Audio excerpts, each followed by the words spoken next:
오늘 오전 하나님 말씀은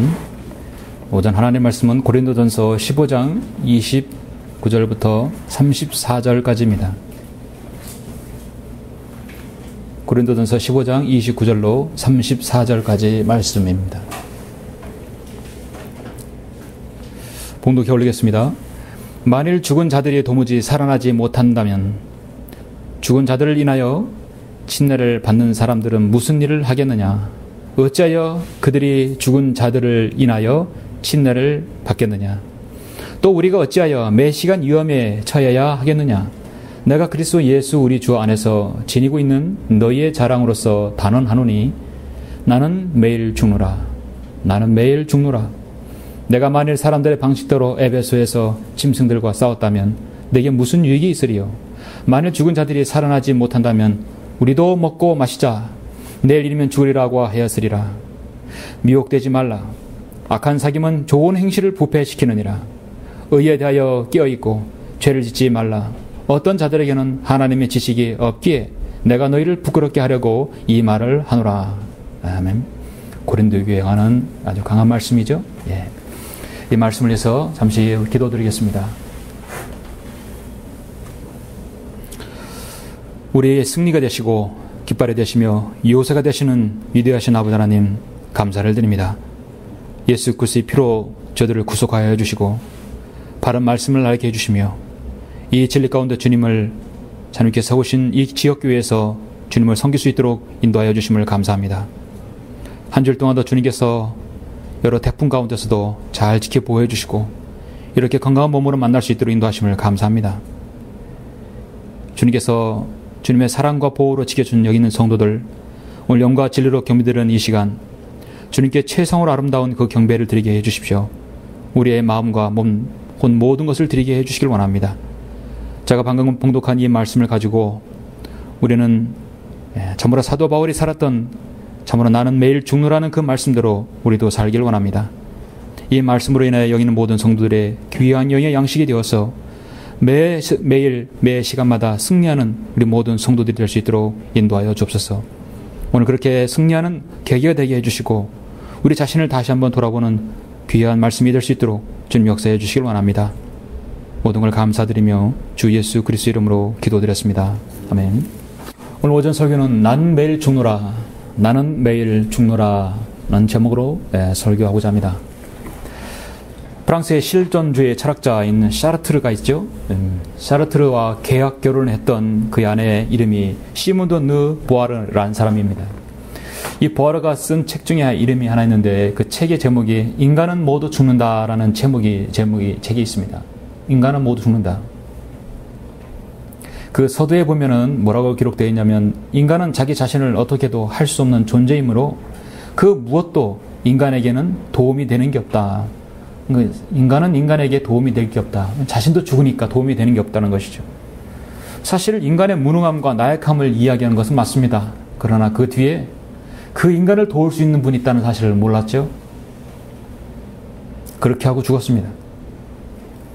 인간이란 자신을 어떻게 할 수 없는 존재임을 스스로 말했지만 진리를 찾지 못하고 죽었습니다. 독일의 유명한 철학자인 쇼펜하우어도 그가 말년에 남긴 이야기로 유명합니다. 자신은 지금까지 인생이 무엇인지 또 인생이 어디서 와서 어디로 가는지라는 문제를 가지고 평생을 살아왔지만 아직도 그 답을 찾지 못했다. 1500년을 마르틴 루터가 기록한 루터 성경을 그는 읽어봤더라면 이런 대답을 하지 않았을 것입니다. 어디로 가서 어디로 가는지 참으로 구원받은 그리스도인이면 초등학교도 아는 것이죠. 태어나면 지옥으로 가는 거예요. 그걸 가지고 70평생, 80평생을 머리를 붙잡고 고심하는 걸 보면 안타깝죠. 이 세상에서 철학이든 과학이든 어떤 인문학이든 인간은 죽는다.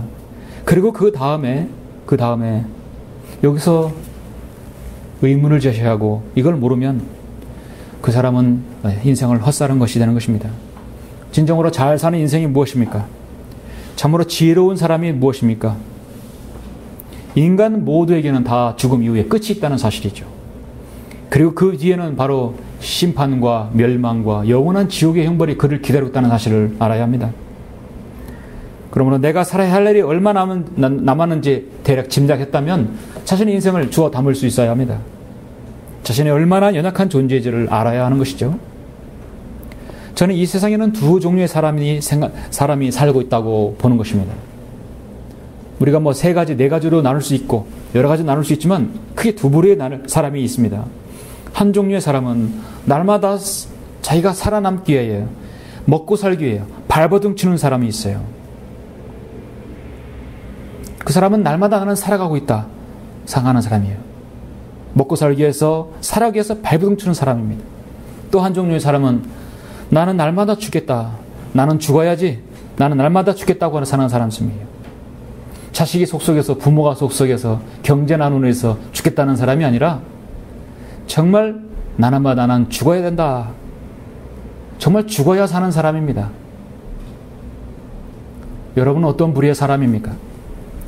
전자는 이 세상을 먹기 위해서, 생업을 위해서, 직장을 위해서, 자신의 육신의 만족을 위해서, 탐욕을 위해서, 온갖 육신적인 일들에서 아둥바둥 살아가는 구원받지 못한 사람을 말합니다. 나는 죽고자 한다, 나는 매일 죽고자 하는 후자는 그리스도 안에서 새 생명을 가지고 성경대로 믿고 실행하는 그리스도인을 말하는 것이죠. 어떤 사람이 여러분 현명합니까? 어리석은 사람은 날마다 산다는 것만 생각합니다. 죽음이 자신에게 한 발짝 한 발짝 성큼성큼 다가온다는 사실을 모르는 것이죠. 우리는 오늘 오전 설교에서 매우 어려울 수 있는 구절이에요. 어려운 구절일 수 있습니다. 한편으로는 여러분 이 말씀을 제대로 들으시면 너무도 간단한 구절이에요. 배우면 100점, 모르면 빵점이 바로 오늘 본문 말씀이에요. 알면 다 알고 수 있는 것입니다. 그러나 이 말씀을 제대로 듣지 못하면 이 말씀은 전혀 해석이 어렵습니다. 우리는 날마다 산다고 말하지만 어떤 의미에서 날마다 죽어야 사는 사람들이에요. 우리 그리스도인은 거듭난 이후에 구원받은 순간 모두가 자기 자신이 죽어야 하는 사람들입니다. 무엇이 죽어야 하는가? 우리는 어제 잠시 사도 바울의 평생에 주님을 섬기고자 하는 그 신앙의 한 고백을 말씀드리고자 합니다. 사도 바울의 이 고백이야말로 오늘날 이 시대 우리 성령님의 그리스도인이 가져야 할 신앙이 아닌가 저는 생각합니다. 본문을 보시면 본문은 고린도전서 15장에 있는 부활의 장에 있는 부분이에요. 고린도전서 15장 3, 4절에서 복음의 진수를 말씀하고 있죠. 정확하게 복음이 무엇인가 바로 3절, 4절에서 나오죠. 내가 받은 것을 먼저 너에게 전달하였나니 이는 성경대로 그리스도께서 우리의 죄들로 인하여 죽으시고 장사되셨다가 성경대로 셋째 날에 다시 살아나셨다. 성경대로 예언한 대로 주님 말씀하신 대로 죽으시고 바로 우리를 위해 죽으셨고 성경대로 다시 살아나셨다는 이것이 바로 복음의 핵심 진수입니다. 그만큼 또 예수님께서 다시 살아나셨다, 부활의 중요성을 말씀하고 있는 구절이에요. 16절에 보니까 만일 죽은 자들이 살아나지 못한다면 그리스도께서도 일으켜지지 못하셨으리라. 만일 그리스도께서 일으켜지지 못하셨다면 너희의 믿음도 헛되고 너희가 여전히 너희 죄들 가운데 있는 것이라. 여러분 성경에서 가장 위대한 중에 정말 5장 중에 하나 뽑아나 한다면 이 15장을 빼놓을 수가 없습니다. 신약시대 가장 위대한 장 중에 하나예요. 주님께서 부활하지 않으면 우리의 믿음도 다 헛되다고 말씀하고 있습니다. 그만큼 부활의 장이 중요합니다. 오늘 본문에서는 특히 이 땅에서 잠시 순례자의 삶을 살고 있는 모든 그리스도인에게 어떻게 살아야 할지를 좋은 지침을 주고 있어요. 그리고 우리에게 마지막으로 소망을 줬죠. 50절에 보면 그러나 형제들아 이제 내가 이것을 말하노니 혈과 육은 하나님의 나라를 상속받을 수 없으며 썩을 것을 썩지 아니하는 것으로 그것을 상속받을 수 없느니라. 보라 내가 너희에게 한 가지 신비를 말하노니 우리가 다 잠잘 것이 아니요 오히려 우리가 모두 변화될 것이니 마지막 나팔 소리에 눈 깜짝하는 순간에 그러하리라. 나팔 소리가 나면 죽은 자들이 썩지 아니하는 몸으로 일으켜지며 우리도 변화되리라. 그리하여 이 썩을 몸이 반드시 썩지 아니할 몸을 입고 이 죽을 몸이 반드시 죽지 아니할 몸을 입으리라. 이 썩을 몸이 썩지 아니함을 입고 또 이 죽을 몸이 죽지 아니함을 입게 되면 그때 사망이 승리 속에 삼킨 바 되었느니라. 그 기록된 말씀이 이루어지리라. 분명히 이 날은 곧 올 것입니다. 이 날이 오면 더 이상 주님을 섬기고 싶어도 오늘 말씀대로 나는 매일 죽노라 해도 이제 죽지 못하는 날이 올 것입니다. 참으로 고린도전서 오늘 본문의 15장은 사도 바울의 신약 교리에서 너무도 중요한 부분입니다. 그 중에서 29절부터 34절은 오늘날 한국 교계의 대다수의 목사들은 물론이요 수많은 성경 주석가들이 걸려 넘어진 구절 중에 한 절입니다. 한 부분입니다. 사도 바울은 본문에서 31절에서 나는 매일 죽노라 말했습니다. 자신을 죽이는 신앙의 본질이죠. 나는 매일 죽노라. 매일매일 나 자신을 억제하고 믿음의 선한 경주를 하는 것은 바로 이것을 말하죠. 날마다 내가 죽는 생활이 그리스도의 삶의 목표가 되어야 한다는 것이죠. 주님은 이미 그것을 다 이미 본으로 실행해 주셨습니다. 빌립보서 2장 5절 8절 보면 너희 안에 이 생각을 품으라. 그리스도 예수 안에도 있는 생각이라. 그는 하나님의 형체로 계심으로 하나님과 동등하게 되는 것을 탈취라 생각하지 아니하셨으나 오히려 자신의 영예를 버리고 종의 형체를 입으시어 사람들의 모습을 취하셨느니라. 그리하여 사람과 같은 모양으로 나타나셔서 자신을 낮추시고 죽음에까지 순종하셨으니 십자가의 죽음에까지라. 하나님은 죽지 않으신 분이에요. 하나님은 생명을 주시는 분이지 하나님은 사망과 관련 없는 분이에요. 그러한 하나님께서 육신의 몸을 입으시고 순종해 죽으셨어요. 우리를 위해 죽으셨다는 사실입니다. 이미 2000년 전에 이루셨고 부활하셨어요. 주님은 자신을 십자가에 완전히 죽으시기까지 하나님께 복종했다고 순종했던 것입니다. 구약의 욥을 보면 온전하고 그는 정직하고 하나님을 경외하는 사람이었죠. 악에서 떠난 자였지만 욥이 고난을 당했을 때 친구들이 문병하러 왔다가 위로하러 왔다가 야, 너 그 고난당하는 건 너의 죄 때문이야 그러지. 욥은 자신이 실현당할 만한 그런 죄를 지지지 않았다고, 자신은 하나님 앞에 의인이라고 당당하게 고백합니다. 전능하신 하나님과 대화하면서 자신이 철저히 죄인이었고 자신의 의에 사로잡혔다는 사실을 그때야 알았어요. 비로소 그는 자백하고 자유함을 얻게 되고 주님께 두 배의 축복을 받았죠. 우리의 믿음 생활은 예수 그리스도를 따라가는 것입니다.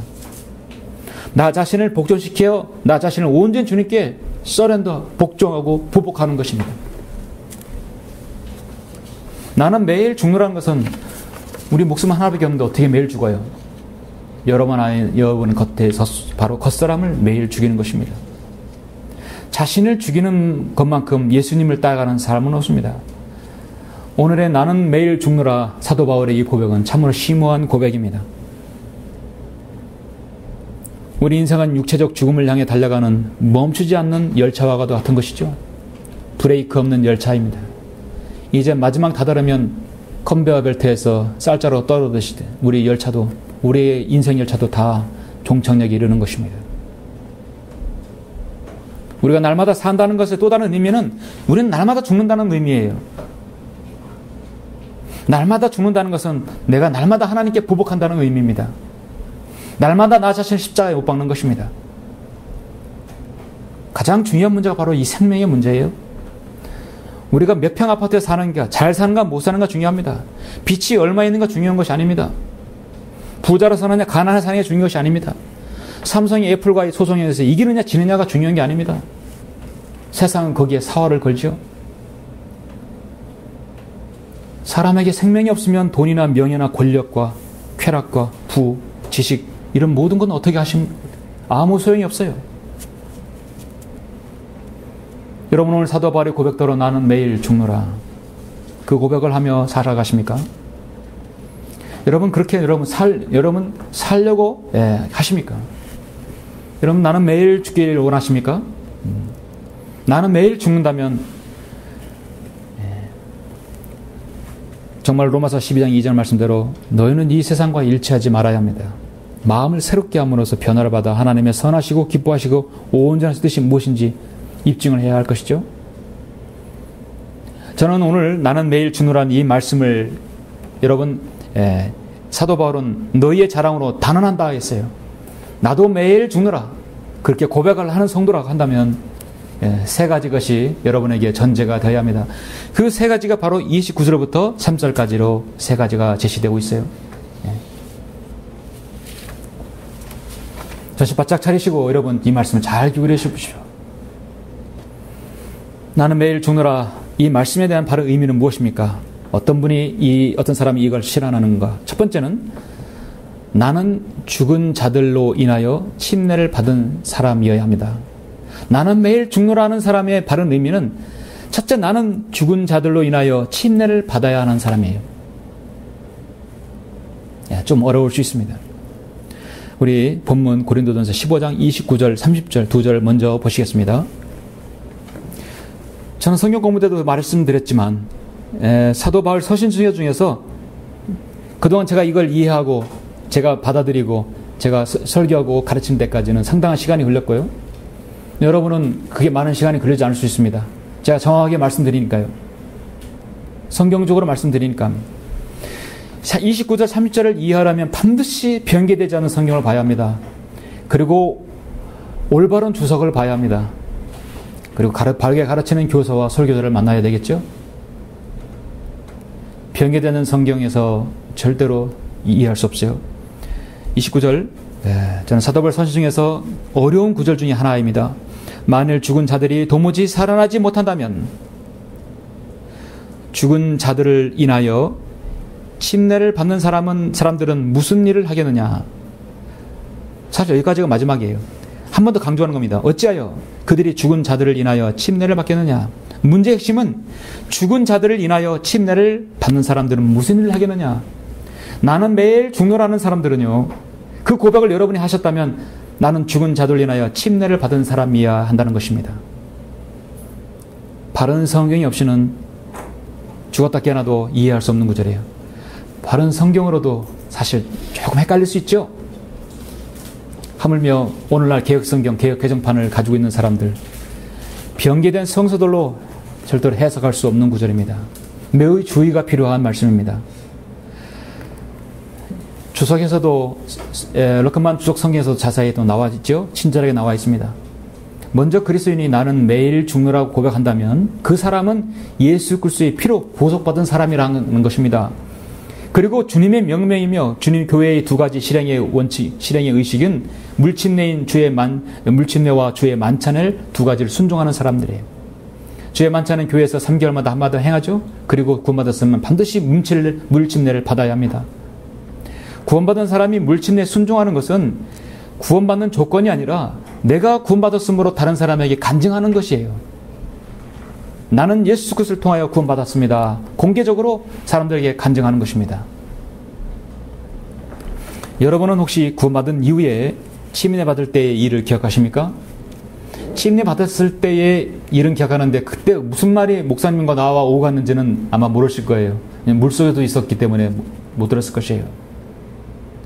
근데 그날은 분명히 갑니다. 저는 진천의 강가에서 지금부터 약 한 20년 전에 그때 받았습니다. 이소 목사님에게 침례를 받았습니다. 침례를 받을 때 침례자는 목사님은 여러분에게 무엇이라고 어떤 질문을 했는지 여러분 기억을 되듬어 보십시오. 여러분이 침례 받을 준비가 되어 있으면 옆에 목사님은 여러분에게 자세히 가져주면 묻습니다. 누구누구 형제님? 누구누구 자매님? 그러면 예 대답하죠? 자, 형제님은 예수 그리스도의 보혈로 죄사함 받고 구원받은 것을 확신하십니까? 그러면 그는 아멘이라고 대답하겠죠? 여기서 확신이 없습니다면 이 침례가 되지 않는 것이에요. 예수 그리스도의 보혈로 죄사함 받고 구원받는 것을 확신하십니까? 예, 아멘. 그렇다면 나는 형제의 신앙 고백에 따라 아버지와 아들과 성령 이름으로 침례를 줍니다. 자, 이제 형제는 예수 그리스도와 함께 십자가에 죽었고 이제 장사되었으며 이때 물에 잠깁니다. 잠사되었으며 그리고 즉시 이렇게 세우면서 주님과 함께 부활하셨습니다. 부활했습니다. 이렇게 했을 때 그 사람은 침례를 받는 것입니다. 핵심은 형제는 자매는 예수 그리스도와 함께 십자가에서 죽었고 이제는 장사되었으며 그리고 즉시 이렇게 서서 이제 주님과 함께 부활할 것을 믿습니다는 것입니다. 침례에 순종한다는 것은 자신의 육체가 내가 죽어도 언젠가는 내가 주님 같은 모습으로 변모할 것을, 부활할 것을, 내 자신의 옛 육신의 모든 것을 십자가에 못 박아서 처형했고 또 공개적으로 그걸 간증하는 것입니다. 두 가지예요. 침례의 의미는 두 가지입니다. 내가 죽어도 주님과 함께 부활할 것이고, 내가 살아있어도 내 몸은 이제 십자가에 못 박아서 나의 육신의 모든 정욕을 주님께 십자가에 못 박아서 주님 말씀대로 행한다. 바로 두 가지 의미인 것입니다. 내가 사람들에게 간증한다는 것이에요. 내가 이제 그리스도인으로서 살아가겠다는 것이에요. 육체적 만족을 위해서 아니라 주님의 영광을 위해서 살아가겠다는 것이에요. 그래서 그리스도인이 물침내는 베드로전서 3장 21절에서 물은 예수 그리스도의 부활하심으로 인하여 이제 우리를 구하는 모형이니, 이 모형이 개혁성에 빠져있죠. 곧 침례라. 이것은 육체의 더러움을 제거하는 것이 아니라 하나님을 향한 선한 양심의 응답이라고 하셨습니다.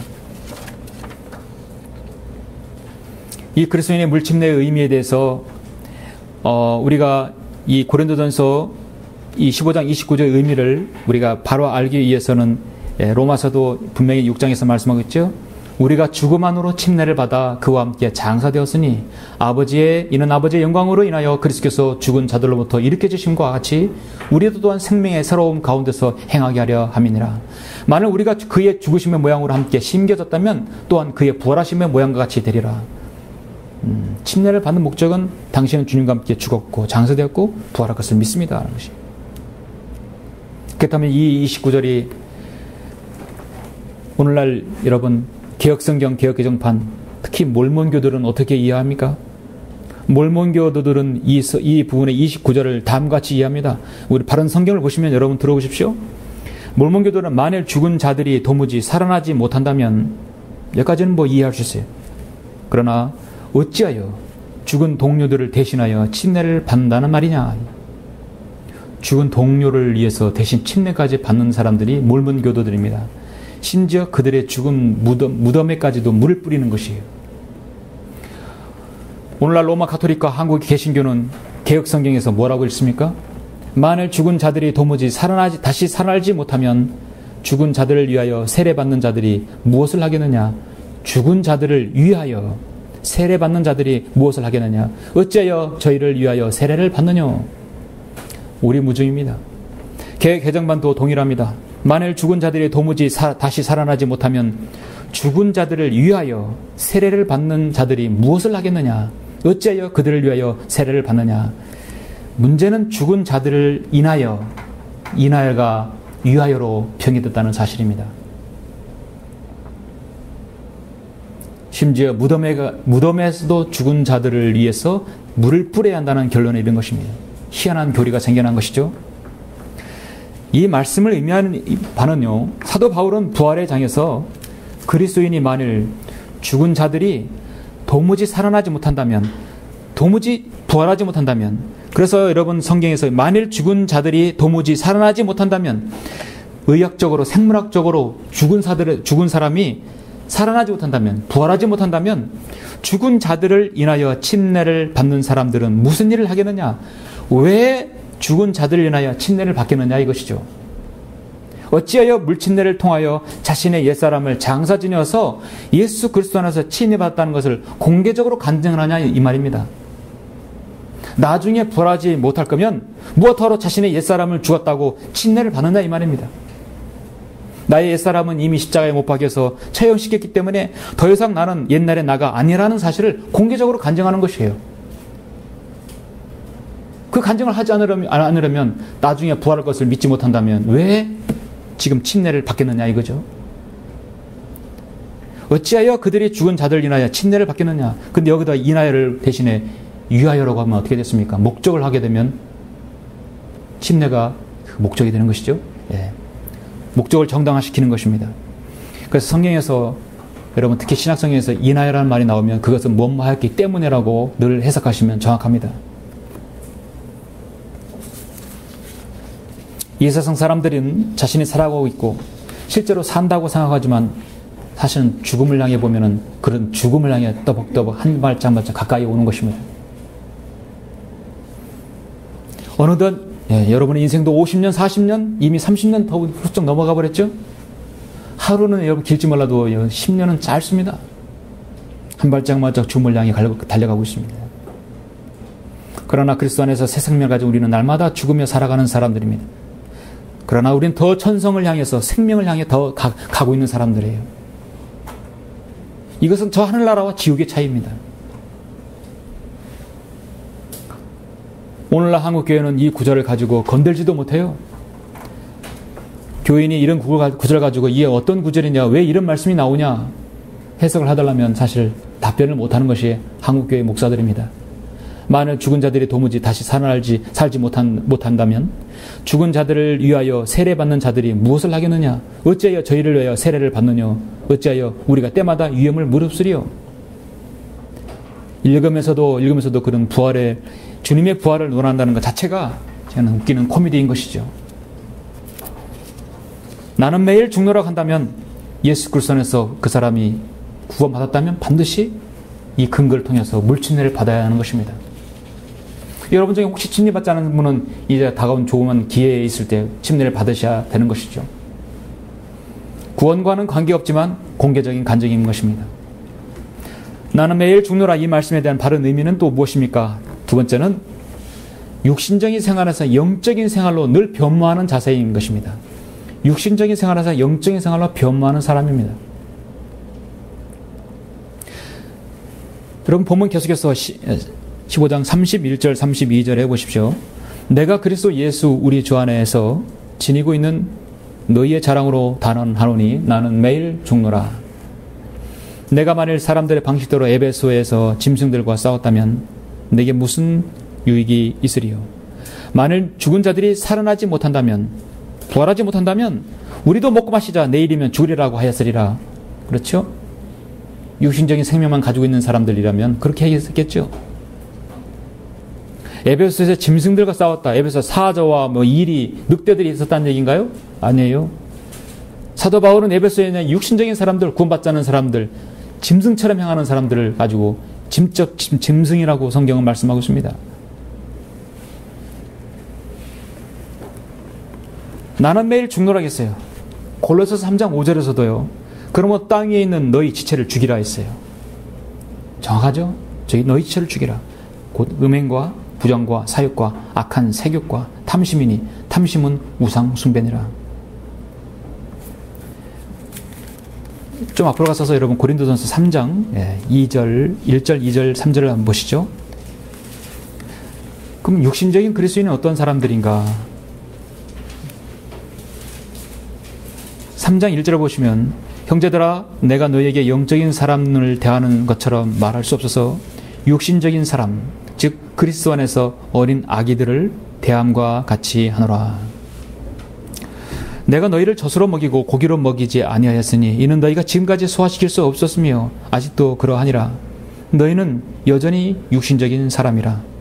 구원은 받았지만 육신적인 사람이라. 너희 가운데 시기와 다툼과 분열이 있으니 어찌 너희가 육신적이 아니며 사람을 따라 행하는 자가 아니려. 한마디로 짐승이라는 얘기죠. 구원받다 할지라도 고린도 교회 성도는요, 근친상간이 있었고요, 우상숭배가 있었고, 술 먹고 죄 많다는 참여하는 사람이 있었고요, 서로 고소하고 고발하고 싸우고 방언을 헛소리하고 엉망진창인 교회였어요. 육신적인 교회의 표본이었습니다.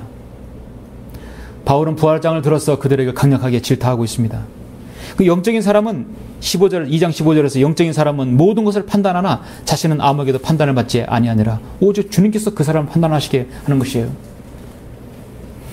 육신적인 사람은 하나님의 말씀의 영의 양식을 잘 섭취하지 못해서 늘 우유만 먹어야 합니다. 그래서 오늘처럼 여러분 때론 이 질긴 고기의 말씀도 여러분 드셔야 합니다. 그렇게 해야 성장할 수 있는 것이에요.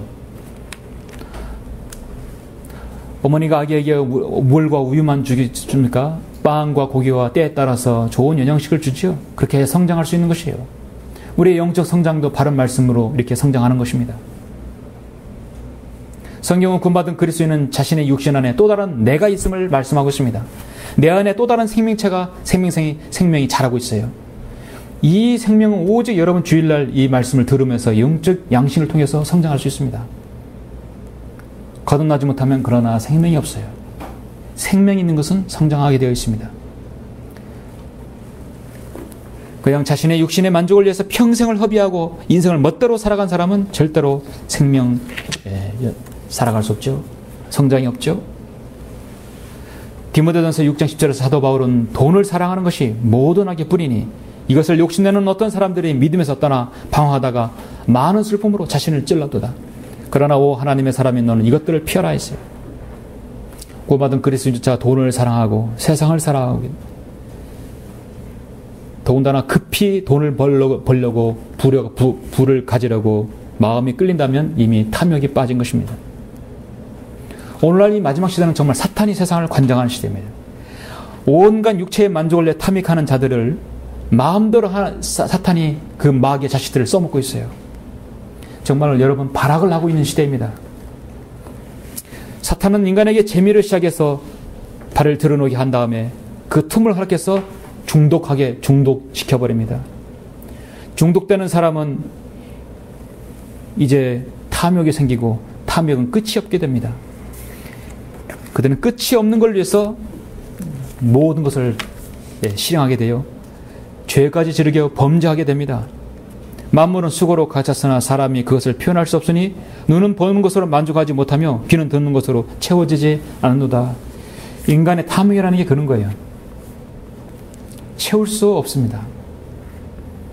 인간의 탐욕이 채울 수 없기 때문에 보는 거, 느끼는 거, 먹는 거 모든 거 채울 수 없기 때문에 그 사람이 탐욕으로 얼룩진 사람들이 지옥에 가서 지옥은 확장이 되는 것이에요. 지옥은 가득 차지 않는 곳이에요. 채워도 가득 차지 않는 곳이 바로 지옥입니다. 왜냐하면 끝이 없는 탐욕을 부르는 사람이 바로 지옥에 가는 것이기 때문입니다. 결코 가득 차지 않는 지옥에 가는 것이에요.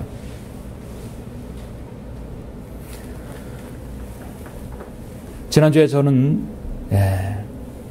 한 주에 일어났던 사건을 통해서 참으로 놀람을 금치 않을 수 없었습니다. 정말 사탄이 세상을 관장하는 사실을 다시 한번 확인할 수 있었습니다. 또다시 입에 담기 끔찍한 범죄가 일어났죠. 또다시 어린 아이를 성폭행한 사건이 온 국민을 경악하게 했습니다. 일명 제2의 조두순 사건이 일어난 것입니다. 어린 아이의 성독자증에 빠진 한 마귀 자식이 전남 나주에서 잠자고 있던 초등학교 1학년 여자아이를 가정집에 들어가서 이불째 그냥 말아서 납치해서 무참하게 몸을 유린한 사건이 있었죠. 인면수시민 범인 고 씨는 범행 후에 도주하면서 도피 자금을 마련하기 위해서 그 근방의 슈퍼마켓에 또 침입해서 현금 20만 원을 또 담배 3보루를 같이 훔쳐서 또 달아났었습니다. 그리고 또 PC방에 들어간 것이에요. 피해자인 어린아이는 성폭행의 피해로 직장이 파열하고 신체 부위가 5cm나 찢어지는 부상을 입었습니다. 이 정도면 중상이죠. 나주의 병원에 응급수를 받고 현재 대학병원에서 치료를 받고 있다고 합니다. 저는 지난주에도 설교하였었습니다.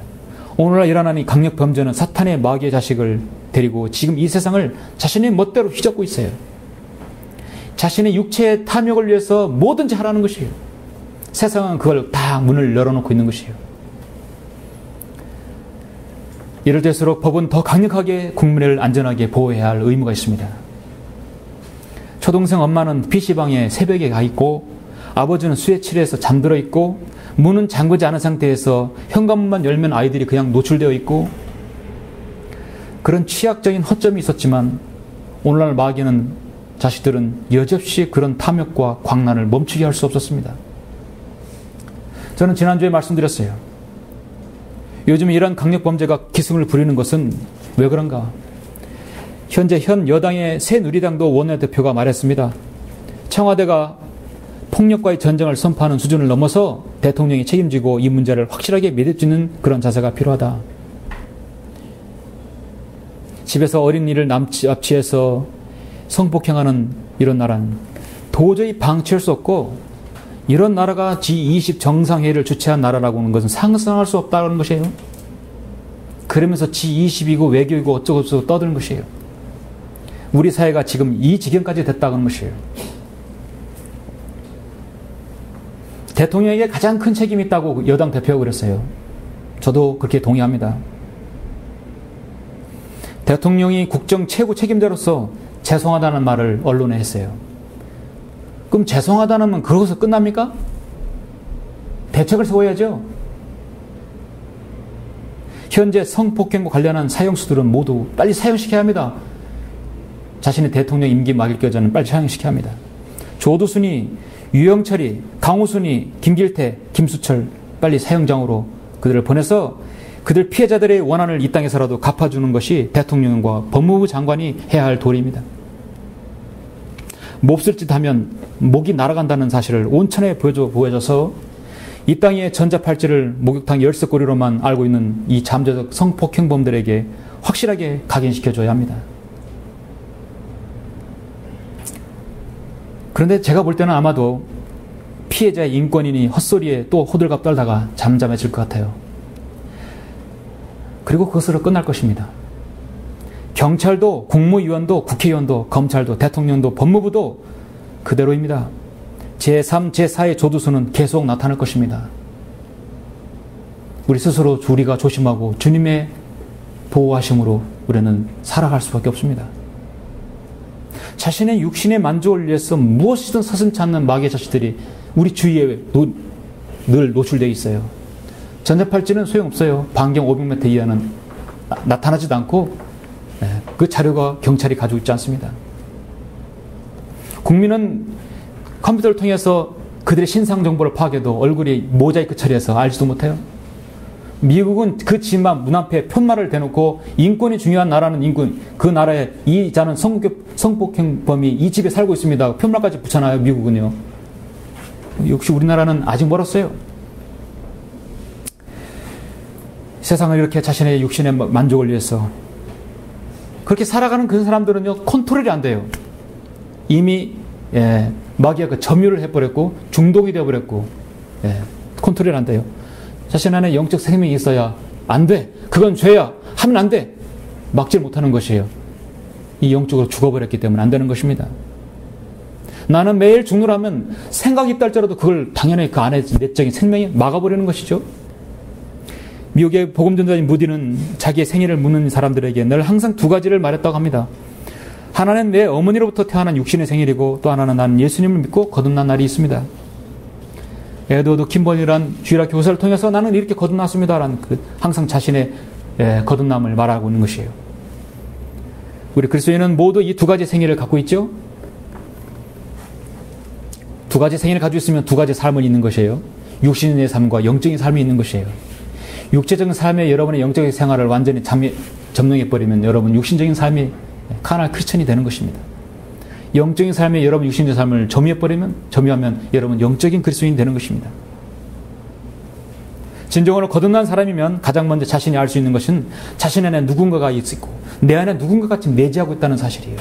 하나의 인격체가 또 하나 성장한다는 사실입니다. 내 안에 계신 성령님께서 여러분의 일거수일투족을 보고 계신다는 사실입니다. 거듭나지 않는 사람은 그것을 양심이라고 말할지 모르지만 그분은 성령님이십니다. 사탄은 거듭난 그리스도인을 공격하는 부분이 바로 옛사람이 육신입니다. 그 육신을 자극해서 그 구원받지 않는 것과 자신의 육신 안에 아무런 변화가 없다는 것을 늘 은연중에 주입시켜버립니다. 그래서 수많은 사람들이 구원받은 직후 마귀에게 삼킴을 당하고 그 사람이 살았던 옛 생활에 다시 돌아가게 하는 것이에요. 거듭난 그리스도인이 정성적으로 잘 성장하려면 그에게 가장 먼저 주식해줘야 할 것은 그러므로 누구든지 그리스도 안에 있으면 새로운 피조물이라 옛 것들은 지나갔으니 보라 모든 것이 새롭게 되었도다. 자신 안에 이런 새로운 피조물이 내재해 있다는 사실을 알아야 합니다. 그래서 의지를 써야 합니다. 제가 정신병원에서 설교하면서 늘 강조하는 것은 여러분의 의지를 쓰십시오. 의지를 쓰십시오. 마귀는 한평도 안 되는 여러분의 마음판을 먼저 점유하라는 것입니다. 마귀는 이제 각 거듭난 그리스도인을 소유할 수 없지만 그를 점유해서 일평생 자신의 종으로 써먹을 수도 있습니다. 그리스도인도 살인할 수 있고 간음할 수 있고 이런 고시처럼 범행을 할 수도 있어요. 그러나 하지 않는 이유가 무엇입니까? 그 안에 새로운 생명이 그걸 막기 때문인 것입니다. 끊임없는 그에게 육신의 정욕과 안목의 정욕과 생의 자랑을 유혹할지라도 이겨내는 것이 그리스도인이에요. 그러려면 나는 매일 죽노라 시절해야 할 것입니다. 여러분의 신앙생활이 무엇입니까? 여러분의 신앙생활은 옛사람을 끊임없이 부정하는 삶이죠. 우리에겐 중요한 문제가 남아있습니다. 죽어야 하는데 안 죽어요. 근데 이 죽을 육신이 안 죽어요. 끊어야 하는데 끊지 못하고 있습니다.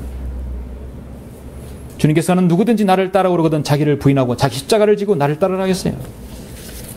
사도 바울은 내가 선한 싸움은 싸우고 달려갈 길을 마치고 믿음을 지켰으니 이후로는 나를 위하여 의의 멸관이 마련되어 있어 의로운 재판관이신 주께서 그날에 그것을 내게 주실 것이며 또 나뿐만 아니라 그의 나타나심을 사모하는 모든 사람에게도 주실 것이라. 디모데후서 4장 7절 8절에서 말씀하고 있습니다. 사도 바울은 그것을 실현했어요. 그래서 사도 바울은 자신 있게 나를 따르라고 분명히 말씀했어요. 그리고 오늘 본문에서 나는 매일 죽노라. 내가 사람들의 방식대로 에베소에는 짐승들과 싸웠다면 똑같은 사람이 되지 않는 것이에요? 그렇죠? 똑같은 사람이 되는 것이에요. 여러분의 육신은 서로 사실 똑같습니다. 우리는 늘 육신의 정욕과 인간의 욕심과 세상적인 모든 것도 우리도 갖고 싶은 마음이 탐욕이 다 있게 되는 것이에요. 누가 그것을 이겨내고 자신의 육신의 십자가에 못 박는가? 그것이 바로 나는 매일 죽노라는 사람인 것입니다. 나에게는 우리 주 예수 그리스도의 십자가 외에는 결코 자랑할 것이 없나니 그로 인하여 세상에 나에게 십자가는 못 박히고 나도 세상에 그러하니라. 그리스도인은 죽어야 사는 사람입니다. 그리스도인은 죽어야 사는 사람이에요. 우리 그리스도인은 살아있는 시체와 늘 함께 사는 사람입니다. 그래서 사도 바울은 나는 비참한 사람이로다. 누가 이 사망의 몸에서 나를 구해낼 것인가? 그러므로 내 자신의 생각으로는 하나님의 법을 섬기지만 육신으로는 죄의 법을 섬기노라고 말하는 것입니다. 로마서 7장에서 말씀하고 있어요. 여러분도 이와 같은 고백을 하십니까? 나는 비참한 사람이로다. 이 사망의 몸에서 나를 누가 이 사망의 몸에서 나를 구해낼 것인가? 이제 그날이 옵니다. 15장에서 50절에서 보라 내가 너에게 한 가지 신비를 말한다 했어요. 우리가 다 잠잘 것이 아니에요. 오히려 우리가 모두가 다 변화될 것이라 했습니다. 아직까지 우리는 나의 옛 자아와 내 육신과 내 사람 아직까지 죽지 못해서 계속 살아가고 있습니다. 어제 죽었는데 오늘 또 살아나는 것이에요. 오늘 죽었는데 내일 또 살아날 수 있습니다. 죽어야 합니다. 그렇지 않으면 하나님의 일을 드러낼 수 없고 영광을 나타낼 수 없습니다. 육신적인 생각은 하나님과 원수가 된다고 분명히 말씀하고 있습니다. 하나님의 법에서 복종하지 않을 뿐만 아니라 실로 할 수도 없습니다. 그러므로 육신 안에 있는 자들은 하나님을 기쁘시게 할 수 없다겠습니다. 내가 그리스도와 함께 십자가에 못 박혔으나 그럼에도 나는 살아있노라. 그러나 내가 사는 것이 아니요 그리스도 안에서 내 안에 사시는 것이라. 내가 이제 육신 안에서 사는 삶은 나를 사랑하시어 나를 위해 자신을 주신 하나님의 아들을 믿는 믿음으로 사는 것이라. 이것이 바로 나는 매일 죽노라 하는 삶의 자세일 것입니다. 갈라디아서 2장 20절 말씀이죠. 나는 매일 죽노라. 이 말씀에 대한 바른 의미는 어떤 고백입니까? 세 번째, 이 말씀을 의미하는 것은 악한 사귐을 조심하고 의에 대하여 깨어있으라 하는 것입니다. 자, 순차적으로 정확하죠? 육신적인 삶에서 영적인 삶으로 변화됐다면 세 번째는 이제는 악한 사귐을 조심하고 의에 대하여 깨어있으라. 본문에서 여러분 33절 34절에서 말씀합니다. 미혹되지 말라. 악한 사귐은 좋은 행실을 부패시키느니라. 의에 대하여 깨어있고 죄를 짓지 말라. 어떤 자들에게는 하나님의 지식이 없기에 내가 너희를 부끄럽게 하려고 이 말을 하노라 했습니다.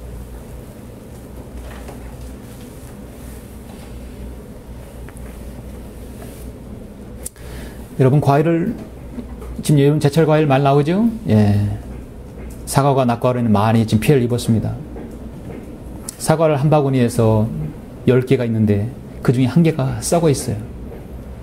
그러면 나머지 9개 싱싱한 것이 썩은 거를 원위치로 돌려놓습니까? 아니면 하나의 썩은 거에서 덩달아 하나 둘 같이 썩어버립니까? 이런 후자죠? 9개 썩은 것이 하나를 멀쩡하게 만들지 않아요? 그 썩은 하나가 모두를 다 썩게 만들어버리는 거예요. 복숭아도 그렇고 사과도 그렇고 어떤 과일도 마찬가지예요. 한 지역교회 안에 마귀로 점유된 자들, 악한 교류로 물든 사람이 이 지역교회에 들어왔다면 그 사람을 인해서 여러 성도들에서 변화되는 것보다도 그 사람을 인해서 더 번지는 것이에요. 영적으로 깨어있지 못하면 그런 것입니다. 우리 그리스도인은 악한 사귐을 조심해야 합니다. 미혹되지 말라. 악한 사귐은 좋은 행실을 부패시킵니다. 악화가 양화를 구축하는 것입니다. 마가복음 13장 5절에서도 예수님께서는 아무도 너희를 미혹하지 못하도록 주의하라 했어요. 우리는 하나님께 속하였으니 하나님을 아는 자와 우리의 말을 듣고 하나님께 속하지 아니하는 자는 우리의 말을 듣지 아니하느니라. 이로써 우리가 진리의 영과 미혹의 영을 아느니라. 요한일서 4장 6절에서 말씀하고 있습니다. 사탄은요, 미혹하는 자입니다. 사탄은 천년왕국이 끝난 이후에도 또 미혹할 것입니다. 그리스도인이 미혹당하면 어떻게 됩니까? 악한 사귐이 있게 되는 것이죠. 악한 사귐은 좋은 행실을 부패시켜버립니다. 지역교회에서 배교하고 지역교회가 통째로 목자가 배교한 교회는 그들이 악한 사귐을 내서 탁 기름끼리 뭉치듯이 뭉쳐버리죠. 참으로 안타까운 사실입니다. 썩은 것을 냉장고에 잠시 넣어뒀다 해서 새살이 돋아나는 것이 아닙니다. 냉동실에 넣으면 잠시 썩는 걸 막을 수 있어도 꺼내서 녹으면 다시 썩는 것이 부패되는 것입니다. 미국의 피터러거 목사님께서는 성령 침례교회에서는 의뢰의 1년에 최소한 한 번씩 블로우아웃 베프티스트 처치라고 부흥회를 합니다. 블로우아웃 베프티스트 처치. 자신에 있는 악한 모든 누룩과 거짓, 쓴뿌리를 싹 다 내어버리는 것이에요. 내어놓은 부흥회인 것입니다. 성도들에게 도전을 주고 동기부여를 시키는 것이에요. 블로우아웃, 싹 다 불어내버리는 것입니다. 성경으로 말하면 쭉정이를 가려서 부흥회를 하는 것이, 가려내는 부흥회를 하는 것입니다. 쭉정이는 날아가게 되어 있어요. 알곡은 견디게 그대로 있게 되어 있습니다. 쭉정이는 교회에서 하나님의 사역에 가치가 없습니다. 그동안 하나님께서는 이 지난 10년 동안 이 지역교회를 쭉정이를 다 가려서 하나님께서 날려보냈어요. 서울에도 그렇고 모든 지역교회가 그렇게 쭉정이를 날려보냈습니다. 참으로 안정권이고 주님께서 잘 인도해 주셨습니다. 어떻게 보면 인간적으로 매몰차게 될지 모르지만 교회는 쭉정이가 많아지게 되면 교회는 꼭 파괴되고 선의의 모든 성도들도 없어지게 되는 것입니다. 내가 매일 죽으면 절대로 미혹되지 않습니다. 34절에서 의에 대하여 끼어있고 죄를 짓지 말라. 어떤 자들은 하나님의 지식이 없기에 내가 너희를 부끄럽게 하려고 이 말하노라. 여러분은 진리의 말씀을 가지고 있기 때문에, 하나님의 진리의 지식이 있기 때문에 여러분 끼어있는 사람들입니다. 그리고 미혹되지 않습니다. 내가 의에 대하여 끼어있다면 선과 악을 구별하게 되는 것이죠. 그래서 죄를 짓지 않는 것입니다. 지금 하려고 있는 일이 죄임을 안다면 자신의 육신을 죽일 수 있어야 되고 내가 죽어야 되는 것이죠. 이와 같이 너희도 너희 자신을 정죄한 죄에게는 죽은 자요. 예수 그리스도로 우리 주로 말미암아 하나님께는 산 자로 여기라. 그러므로 너희는 죄가 너희 죽을 몸 안에서 군림하지 못하게 하여 몸의 정욕 가운데 죄에게 순종하지 말고 너희 지체를 또 너희 죄를 부인의 병기로 죄에게 내어주지 말고 다만 너희 자신을 죽은 자들로부터 살아난 자들처럼 하나님께 드리며 너희 지체를 의의 병기로 하나님께 드리라. 로마서 6장 11절 13절 말씀이 있습니다. 너희 육체를 죄에게 내어주지 말고 의의 병기로 하나님께 드리라는 것입니다. 우리 그리스도인의 승리의 원리 중 가장 중요한 것이죠. 마귀는 늘 여러분의 의지를 점유하려고 노리고 있습니다. 왜냐하면 정복하면 그 다음 정복당하는 것입니다. 정복을 당하면 그는 정복한 자의 종이 되는 것이라 했습니다. 우리는 늘 지금 내가 성령으로 충만하고 성령으로부터 관장을 받고 있는 것인가 자신을 진단해야 합니다. 나는 말씀을 늘 갈급하고 사모하는가? 나는 기도하고 있고 어떠한 이유로도 기도에 게을리했다면 철저히 그때그때 여러분 자백하십니까? 성도의 교제에 있어서 예의를 지키며 서로를 존중하십니까? 나는 쭉정이가 되지 않기 위해서 하나님께 경배하는 것에서 모임에 소홀히하지 않습니까? 나는 미혹되지 않기 위해서 하나님 말씀을 철저히 잘 공부하고 있습니까? 잃어버린 혼에 대한 열정이 있습니까? 최근에 내가 군행한 적은 언제였는가? 이것이 바로 성도 의무의 특권에 해당하는 가장 기본적인 자기 진단입니다.